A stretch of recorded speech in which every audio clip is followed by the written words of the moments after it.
نحمده ونصلي على رسوله الكريم اما بعد فاعوذ بالله من الشيطان الرجيم بسم الله الرحمن الرحيم رب اشرح لي صدري ويسر لي امري واحلل عقدة من لساني يفقهوا قولي.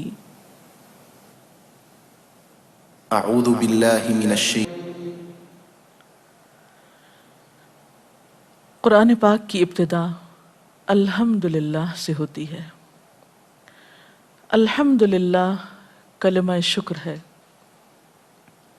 گویا قرآن پاک ہمیں شکر ادا کرنے کی تعلیم دیتا ہے. ہماری آج کی گفتگو کا موضوع بھی شکر ہے. سوال یہ پیدا ہوتا ہے کہ شکر ہے کیا؟ شکر کیوں ادا کیا جائے؟ شکر کس کا ادا کیا جائے؟ شکر کسی بھی انسان کے اندر اٹھنے والے اس عظیم احساس کا نام ہے جو وہ نعمت دینے والے کے لیے رکھتا ہے. انسان اپنے رب کے ساتھ جو بہترین تعلق قائم کر سکتا ہے اس کی بنیاد بھی شکر گزاری کا جذبہ ہے. انسان کے دل میں جب بھی اللہ تعالیٰ کی نعمتوں کے بارے میں قدردانی پیدا ہوتی ہے تو واقعی وہ پکار اٹھتا ہے الحمدللہ رب العالمین. سب شکر سب تعریف اللہ کے لیے ہے جو رب ہے سارے جہانوں کا، پالنے والا ہے سارے جہانوں کا. اگر غور کیا جائے تو ہمارے پاس جتنی بھی نعمتیں ہیں، جو کچھ بھی ہم رکھتے ہیں، وہ سب کا سب اسی کی طرف سے ہے، یعنی اللہ کی طرف سے ہے. اس رب کریم نے ہمیں اتنا کچھ عطا کیا ہے کہ جسے ہم گن نہیں سکتے، شمار نہیں کر سکتے. اور اس کے ساتھ ہی اس نے ہمیں یہ خوشخبری بھی سنا دی کہ لَإِن شَكَرْتُمْ لَأَزِيدَنَّكُمْ، اگر تم شکر ادا کرو گے تو میں تم کو اور زیادہ عطا کروں گا، اور زیادہ نعمتیں دوں گا. تو گویا شکر ادا کرنا نعمتوں پر مزید نعمتوں کا اضافہ حاصل ہونے کا سبب بنتا ہے. شکر کا ادا کرنا دراصل اللہ تعالیٰ پر کسی قسم کا احسان کرنا نہیں ہے. پہلی بات تو یہ ہے کہ وہ ہمارے شکر کا محتاج نہیں، اسے ہماری شکر گزاری کی ضرورت نہیں. اور اس نے بتا بھی دیا وَمَن شَكَرَ فَإِنَّمَا يَشْكُرُ لِنَفْسِهِ، جو شکر ادا کرے گا وہ اپنے ہی فائدے کے لیے کرے گا، اپنی ہی ذات کے لیے کرے گا. وَمَن كَفَرَ، اور جس نے ناشکری کی، فَإِنَّ رَبِّي غَنِيٌّ كَرِيمٌ، تو بے شک میرا رب بے نیاز ہے، عزت والا ہے، کرم والا ہے، اسے انسانوں کی شکر گزاری کی ضرورت نہیں ہے. شکر عربی زبان کا لفظ ہے. اس کے لغوی معنی ہیں گائے کا کم چارہ کھا کر زیادہ دودھ دینا. دابۃ شکور اس جانور کو کہتے ہیں جو اپنی جسمانی صحت کی وجہ سے یہ ظاہر کرے کہ اس کا مالک اس کا بہت خیال رکھتا ہے. تو اسی سے لفظ شکر نکلا ہے کہ انسان کے اندر اپنے رب کے لیے، اپنے منعم کے لیے، اپنے خالق کے لیے، اپنے مالک کے لیے ایسے احساسات ہوں، اور ان احساسات کا اس کی زبان سے، اس کے عمل سے اس طرح اظہار ہو کہ جس سے یہ پتہ چلے کہ وہ اپنے رب سے بہت خوش ہے، راضی ہے، اس کی نعمتوں کا قدردان ہے. اور اگر دیکھا جائے تو یہ احساس دراصل انسان کے لیے سکون کا باعث ہوتا ہے. انسان کا ایک رویہ یہ ہو سکتا ہے کہ وہ شکر گزار ہو، اور دوسرا رویہ کیا ہو سکتا ہے کہ وہ شکوے کرے. شکر کرنے والا ایک مثبت سوچ رکھتا ہے، وہ نعمتوں کی طرف توجہ رکھتا ہے، وہ اس چیز پر دھیان رکھتا ہے جو اس کو ملی ہے، اور شکوے کرنے والا ایک منفی ذہنیت کا مالک ہوتا ہے. اس کا دھیان کس چیز کی طرف ہوتا ہے؟ جو اس کو نہیں ملی. یہ تو ہو نہیں سکتا کہ اس دنیا میں ہر انسان کو وہ سب کچھ مل جائے جس کی وہ تمنا کرے، خواہش کرے یا جو وہ چاہے، کیونکہ ایسا ہونا تو صرف جنت میں ممکن ہے، دنیا میں ممکن نہیں ہے. دنیا تو امتحان کے لیے ہے.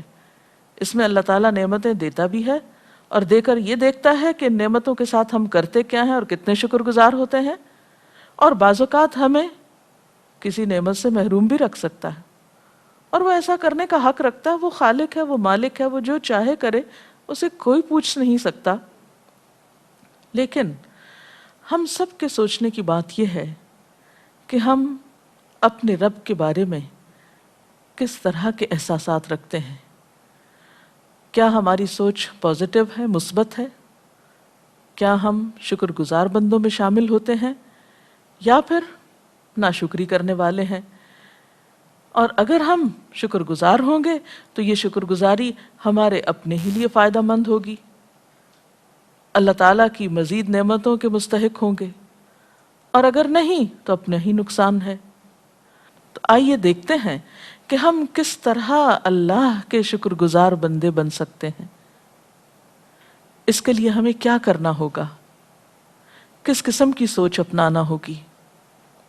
تو اس کا آسان طریقہ یہ ہے کہ سب سے پہلے ہم غور و فکر شروع کریں، ان نعمتوں پر توجہ کریں جو ہمیں ملی ہوئی ہیں. کون کون سی نعمتیں؟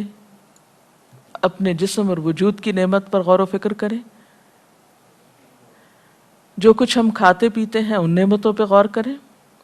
جس کائنات میں ہم رہتے ہیں اس میں غور و فکر کریں.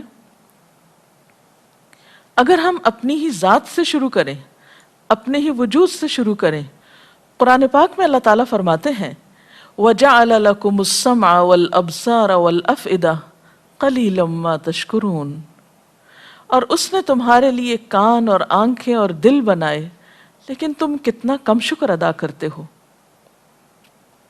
اللہ تعالیٰ اپنے بندوں سے شکوہ کرتے ہیں کہ میں نے تمہیں کس قدر قیمتی نعمتیں عطا کی ہیں، لیکن تم شکر گزار ہی نہیں ہوتے. اور اگر دیکھا جائے تو یہ نعمتیں یعنی کان، آنکھ اور دل کی نعمت کتنی عظیم نعمت ہے، تو ہم شکر ادا کیے بغیر رہ نہ سکیں. آنکھ ہی کی نعمت کو آپ دیکھیے جس سے ہم دیکھنے کا کام لیتے ہیں، اور ان لوگوں سے اس کی قدر پوچھئے جو دیکھ نہیں پاتے، تو شاید ہمارے اندر شکر گزاری کے جذبات پیدا ہوں. تھوڑی دیر کے لیے تصور کیجئے کہ ہم دیکھ نہیں سکتے، آنکھیں بند کر کے ذرا رکھیے 5 منٹ تک، چلنے کی کوشش کیجئے، بولنے کی کوشش کیجئے. ہر چیز کا تصور ہی بدل جائے گا، زندگی کا معنی ہی بدل جائے گا. لیکن ہم میں سے کتنے لوگ ہیں جو دن میں ایک بار بھی کبھی سوچتے ہوں یا ان کے اندر احساس ابھرتا ہو کہ اللہ تیرا شکر ہے کہ ہم دیکھ سکتے ہیں، اور صرف دیکھتے نہیں، طرح طرح کے رنگ دیکھتے ہیں، اور دیکھنے سے ہم خوشی محسوس کرتے ہیں، اپنے عزیزوں پیاروں کو دیکھتے ہیں، اور دیکھ کر ان کا دیکھنا ہمارے دلوں کی ٹھنڈک اور آنکھوں کا نور بنتا ہے، ہمارے دلوں کا سکون بنتا ہے. ان نگاہوں سے جب ہم اپنی پسند کی چیزیں دیکھتے ہیں تو وہ ہمارے لیے کس قدر خوشی کا سبب ہوتا ہے. والدین جب اپنے بچوں کو دیکھتے ہیں، اپنے رشتہ داروں کو دیکھتے ہیں آپ، تو آپ کے احساسات اور جذبات کیا ہوتے ہیں. لیکن ہم ان ساری خوشیوں کو پا کر خوشی دینے والے، آنکھیں دینے والے کا کتنا شکر ادا کرتے ہیں. کہا جاتا ہے کہ اوناسس جو ایک یونانی تاجر تھا، ایک جہاز ران کمپنی کا مالک تھا، دنیا کا امیر ترین انسان تھا، اس کو ایک عجیب و غریب بیماری ہو گئی کہ اس کے آنکھوں کے پپوٹوں کے اعصاب جواب دے گئے. تو ڈاکٹرز پپوٹے صبح کو اٹھا کر سولوشن ٹیپ لگا دیتے تھے اس کی پپوٹوں پر، جس سے وہ سارا دن دیکھتا رہتا تھا، اور رات کو جب وہ سونا چاہتا تھا تو وہ ٹیپ ہٹا دی جاتی تھی اور پپوٹے خود بخود گر پڑتے تھے. یعنی وہ اپنی مرضی سے آنکھیں کھول اور بند نہیں کر سکتا تھا. ایک مرتبہ جب اس سے پوچھا گیا کہ تم اپنی زندگی کی سب سے بڑی خواہش بتاؤ، تو اس نے کہا کاش میں ایک دفعہ اپنی مرضی سے اپنی آنکھیں کھول سکوں۔ کسی نے اس سے پوچھا کہ اس کے لیے تم کیا دو گے اگر تمہیں یہ نعمت مل جائے؟ تو اس نے کہا اپنی پوری دولت دے ڈالوں گا۔ دنیا کا امیر ترین انسان یہ کہہ رہا ہے کہ پوری دولت دے دوں گا اگر مجھے ایک دفعہ یہ موقع مل جائے کہ میں اپنی مرضی سے اپنی آنکھ کھول سکوں اور بند کر سکوں۔ ہم دن میں ان گنت مرتبہ اپنی آنکھوں کو چھپکتے ہیں اور کبھی زندگی میں ایک بار بھی نہیں سوچتے کہ یہ بھی کوئی نعمت ہے۔ اسی طرح ہم دیگر اپنے اعضاء کی طرف غور و فکر کریں، اپنے دل کو دیکھیں تو ایک آٹومیٹک مشین ہے۔ اس کو کام کرنے کے لیے، پمپ کرنے کے لیے ہمیں کسی بیرونی سہارے کی ضرورت نہیں، وہ خود کام کرتا ہے۔ جب سے انسان پیدا ہوتا ہے وہ کام کرنے لگتا ہے جب تک کہ اس دنیا سے رخصت نہیں ہو جاتا۔ ایک دن میں 3680 مرتبہ دھڑکتا ہے، اور اس سارے دھڑکنے میں وہ خود ہی کام کرتا ہے۔ کبھی سوچا ہم نے کہ اس کو یہ صلاحیت اور طاقت کس نے عطا کی ہے؟ اسی طرح بولنے کی قوت، سننے کی قوت۔ بولنے کے لیے صرف زبان ہی کی قوت استعمال نہیں ہوتی بلکہ ہمارے ہونٹ بھی استعمال ہوتے ہیں۔ کہا جاتا ہے کہ تقریباً 30% الفاظ ہم ہونٹوں کی مدد سے ادا کرتے ہیں۔ اگر ہمارے ہونٹ کام نہیں کریں یا ہمارے ہونٹ نہ ہو تو محض زبان کے بلبوتے پہ ہم نہیں بول سکتے۔ اسی طرح سانس لینے کی قوت، ہمارے پھیپھڑے بھی خود کار ہیں، یعنی آٹومیٹک ہیں، خود بخود کام کرتے ہیں۔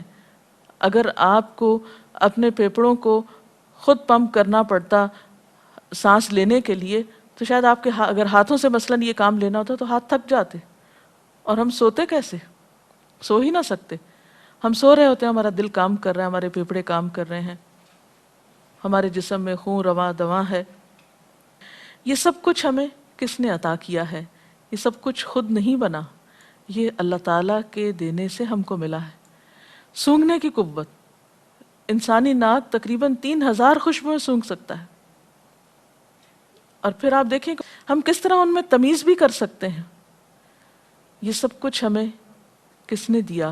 کون ہے وہ جس نے ہمیں عطا کیا؟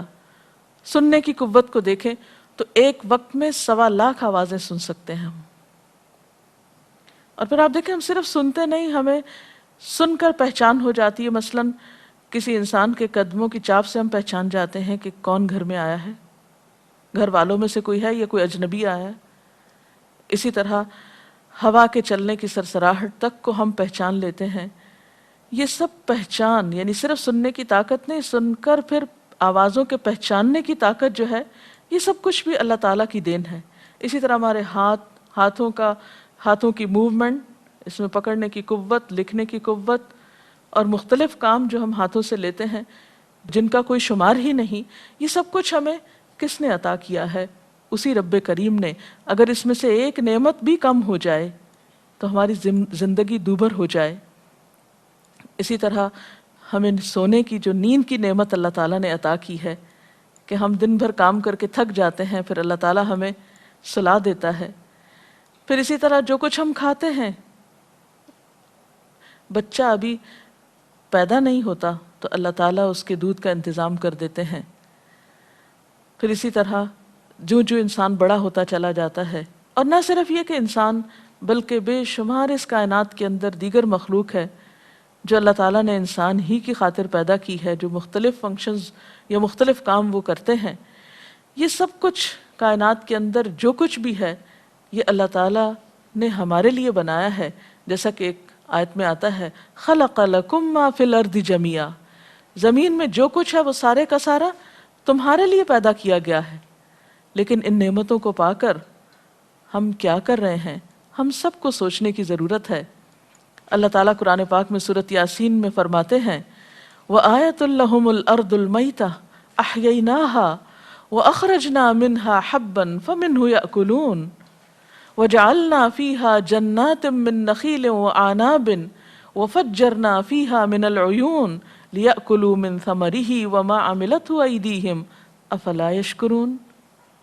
ان لوگوں کے لیے بے جان زمین میں ایک نشانی ہے، ہم نے اس کو زندگی بخشی، اس سے غلہ نکالا جسے یہ کھاتے ہیں، ہم نے اس میں کھجوروں اور انگوروں کے باغ پیدا کیے اور اس کے اندر سے چشمے پھوڑ نکالے تاکہ یہ اس کے پھل کھائیں، یہ سب کچھ ان کے اپنے ہاتھوں کا پیدا کیا ہوا نہیں ہے، پھر کیا یہ شکر ادا نہیں کرتے؟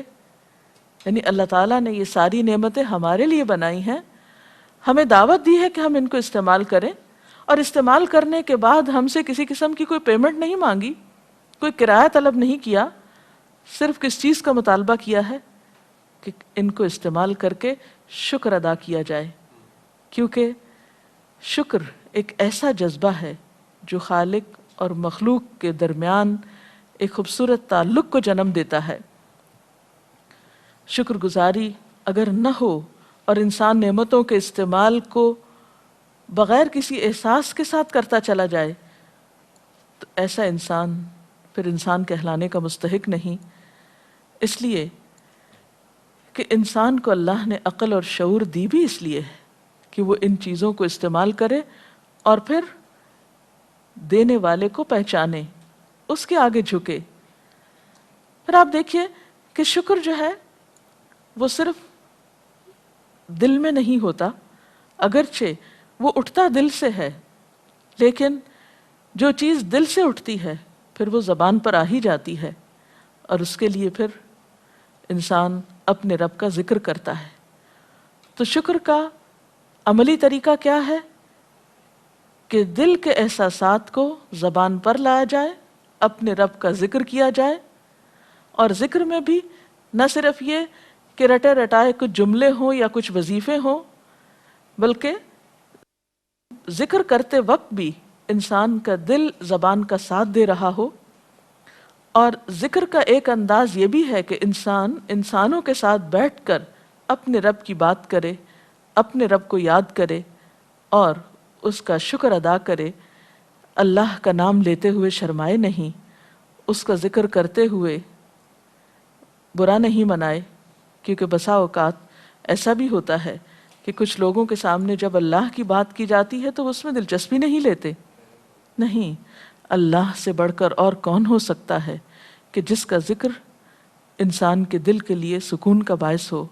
الا بذکر اللہ تطمئن القلوب، اور اللہ تعالیٰ خود بھی فرماتے ہیں فاذکرونی اذکرکم واشکروا لی ولا تکفرون، تم مجھے یاد کرو میں تمہیں یاد کروں گا، اور میرا شکر ادا کرتے رہو اور میری ناشکری نہ کرو۔ یہاں ایک بات یہ بھی یاد رہے کہ اللہ تعالیٰ کے شکر کے ساتھ ساتھ اللہ تعالیٰ ہی کے حکم کے مطابق ہمیں انسانوں کا شکر گزار ہونے کا بھی حکم دیا گیا ہے۔ قرآن پاک میں اللہ تعالیٰ سب سے پہلے انسانوں میں سے والدین کے لیے شکر گزار ہونے کی تعلیم دیتے ہیں، یعنی انسانوں میں سے سب سے بڑا حق والدین کا حق ہے۔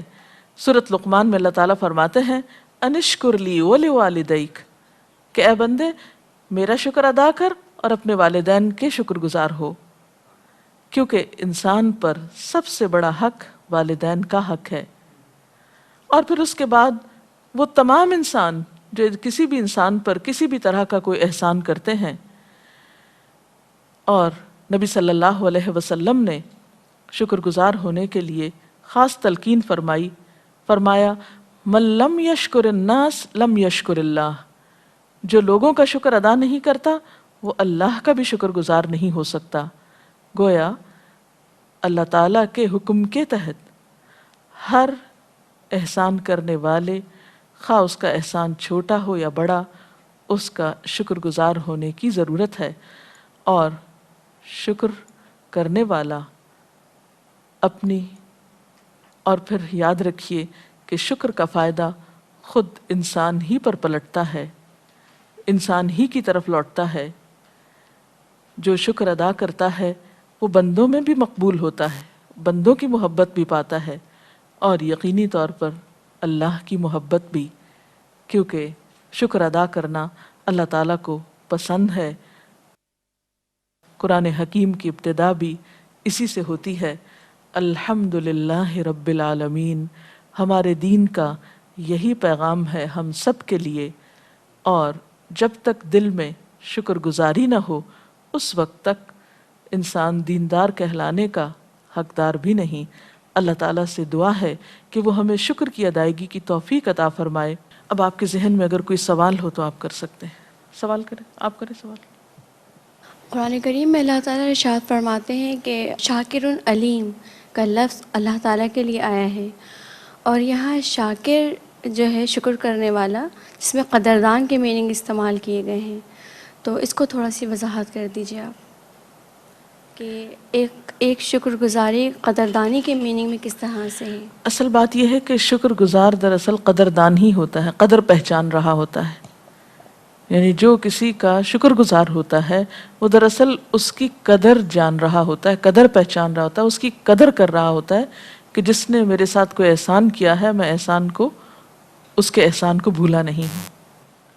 شکر ادا کرنے کے کیا کیا طریقے ہو سکتے ہیں؟ جی، شکر ادا کرنے کا سب سے پہلا طریقہ تو دل میں اللہ تعالیٰ کے لیے اچھے خیالات کا ہونا، یا اگر انسانوں میں سے کسی کے شکر گزار آپ ہو رہے ہیں تو دل سے اس کی قدردانی کرنا، یعنی سب سے پہلا طریقہ قلب سے شکر ادا کرنے، دل سے، قلبی شکر جس کو آپ کہہ سکتے ہیں۔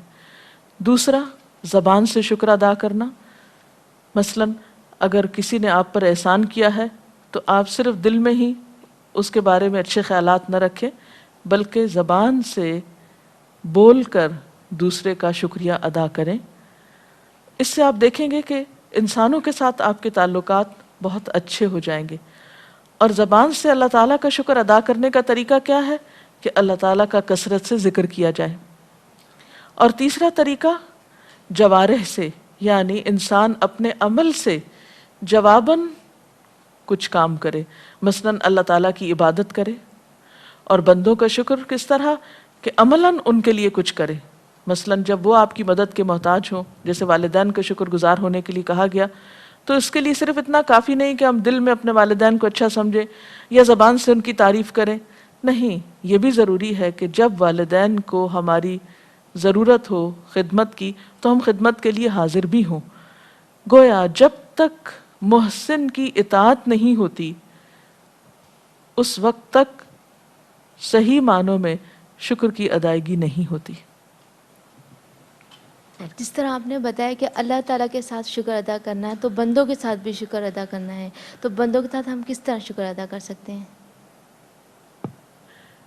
بندوں کے شکریہ میں بھی یہی طریقہ ہوگا، دل میں اس کے لیے اچھے جذبات رکھنا اس شخص کے لیے، اسی طرح زبان سے بول کر یا لکھ کر کسی خاص موقع پر کسی خاص احسان کا شکریہ ادا کرنا۔